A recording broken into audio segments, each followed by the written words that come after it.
Hello y'all, this is Novum Vexillium Global Conflict for Hearthstone 4, and it is a submod for Novum Vexillium, a mod set in the modern day, and this submod adds focus trees for some countries. Out of all the nations presented to us in the menu here, we're going to play as Israel, led by Barak at the start date. We have two starting national spirits. First, the Vanguard of Judaism, which comes with some really good buffs, and nuclear power, so we can deploy nuclear bombs. For the military, we have 13 divisions. For the Navy, it's pretty cool. We have some decent submarines in it, which is nice. And the Air Force consists of 17 air wings at the start. For military-related research, we are up-to-date in weapons, and for the armor, we have up-to-date tanks, so we aren't behind in that regard. Looking at the army commanders, we have lots and lots of generals, very extensive list, and quite a few field marshals. This mod has a slightly different research tree overall in some areas. Some seem exactly the same, but quite a few are different from the vanilla base game.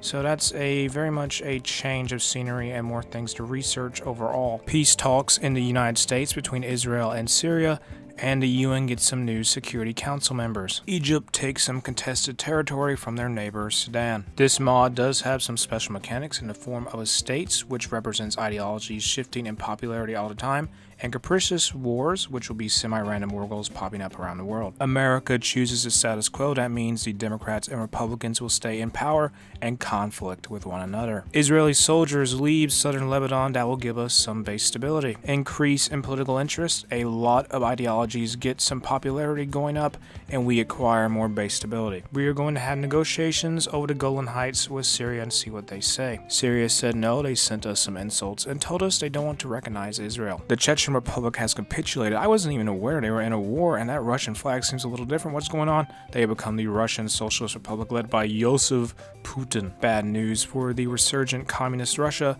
The cursed submarine disaster happened. We had a prison break. That is not very good. Some bad people got out. Let's go with the third option here that says we will need to reform our prison system. The American destroyer USS Cole has been attacked by Al-Qaeda. No beating around the bush here. Al Gore won the 2000 presidential US election, and that will set us up with a social liberal USA and a communist Russia. Research has finished for Kevlar body armor, so our soldiers will be better protected. Somewhere the Kingdom of Cambodia died, and this is the estate system I mentioned earlier, so we will choose to carry on and let popularity for libertarians and communists decrease. Well, that is a lot of political advisors. I didn't expect that, but it's not a bad thing. At least we seem to have one for every ideology, which is pretty nifty to have around. For our political focuses, we're going to choose to support the left and aim to keep the Social Democrats in power. After a speech by President Al Gore, the war on terror spearheaded by the United States begins. Not too long after that event, Al Gore announces Operation Enduring Freedom, and American troops have started to flood into Afghanistan. Rockets are launched from Palestine into Israel, doing some damage. We'll do a counterstrike aiming at the suspected launch sites. Somehow the rocket sites are still operational, so I guess we missed, and even worse than that, we did some civilian damage as well, and the international condemnation comes pouring in. It's 2002, the euro is introduced and replaces many currencies in Europe. Election day, the ruling party retains their spot in the 2002 FIFA World Cup happened. Moving past that,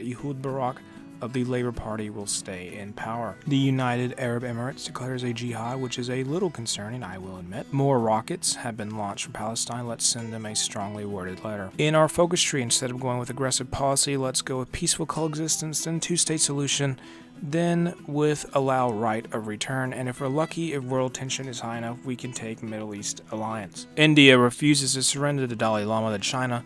That could increase the tensions between the two neighbors in Asia. The Americans are invading Iraq. They're being aided by Afghanistan, and that will be a very bad time for Saddam Hussein. I'm not sure what's going on in Scandinavia. Sweden has gone fascist, and Norway is communist. The Republic of Afghanistan joins the Monroe Alliance and also declare a jihad, but more importantly, what is the Monroe Alliance? Well, the USA basically left NATO and formed their own faction, and now they're leading that. The Democratic Republic of Austria leaves the European Union. That is not a good sign for the EU. The Iraqi Republic capitulates, and they fall, being replaced by American Iraq, which is a puppet of the United States. Sweden declares war on the Baltic countries of Estonia, Latvia, and Lithuania, and Vietnam refuses to drop some claims on some islands. In our focus tree, we'll begin taking some of the military focuses, then pursue the objective of making a fully secularized civilized society. Austria may have left the EU, but it's sure getting a lot of new members. It could be because they refuse to drop claims to the Power Cell Islands, but either way, Vietnam is at war with China. An event, American military assistance that gives us stability, political power, and military experience for land, air, and sea. We have reached 2006, and soon we will begin upgrading our Air Force to the latest weapons of war. Barak wins the election again and checking in on wars around the world. Sweden is failing horribly in their war with the Baltic states. Brexit has taken place. The Federal Republic of Germany leaves the European Union. That is a major blow. Japan embraces the path of war. Things may be heating up even more in Eastern Asia. In world news, Taiwan defies China and the British government goes against the people, meaning Brexit will happen and the United Kingdom of Great Britain and Northern Ireland will leave the European Union. The Syrian civil war starts and the combatants are the Syrian Arab Republic led by Assad and his opposite, the Syrian Republic. There are three major factions in the world with CSTO, Russia and China essentially, NATO, which is just leftover members from earlier, and the Monroe Alliance, which is the United States and its allies, and most of the Americas. The USA backs Taiwan, and China and Taiwan's relationship deteriorates further, resulting in an all-out war between the two. The battle lines are drawn, led by the USA. The Monroe Alliance jumps in the fight, and they are facing off against the CSTO. The US and Russia bring out the nukes, causing world tension to go up, rightfully so, and causing devastation wherever they may hit. Japan adapts Article 9, preparing even more for war, and the UK leaves NATO. The German Empire appears and claimed the borders of 1914. Let's check them out. They have a lot of puppets in the form of Belgium, Netherlands, Luxembourg, and the Kingdom of Switzerland. If you're looking for some subtle flavor in the country, Israel does have their own unique name design companies that come with their logos. Scandinavia has not failed to intrigue me in this playthrough. Besides communist Norway and fascist Sweden, there is now proclamations of Greater Finland. Because of a change in our country's conscription policy, there is rioting going on, and that will give us some temporary debuffs. Finland fights Russia and joins the Monroe Alliance, creating a front in Europe. China advances into Central Asia while everything over in the East is quiet. And over in Europe, it's not looking so good for Finland, who is losing ground. Pakistan joins the UK faction, Commonwealth Alliance, and the Italian Republic leaves the European Union. The Commonwealth Alliance isn't exactly small, but they're not gigantic either. Most of them are close to each other, relatively speaking, but nearly all of them are far away from Europe. The CSTO Monroe Alliance war drags on, Finland hangs on, and China is done in Central Asia. Let's check out the casualties. More than 6 million soldiers have died in the fighting, and let's look into that fight the Baltics is having with Sweden.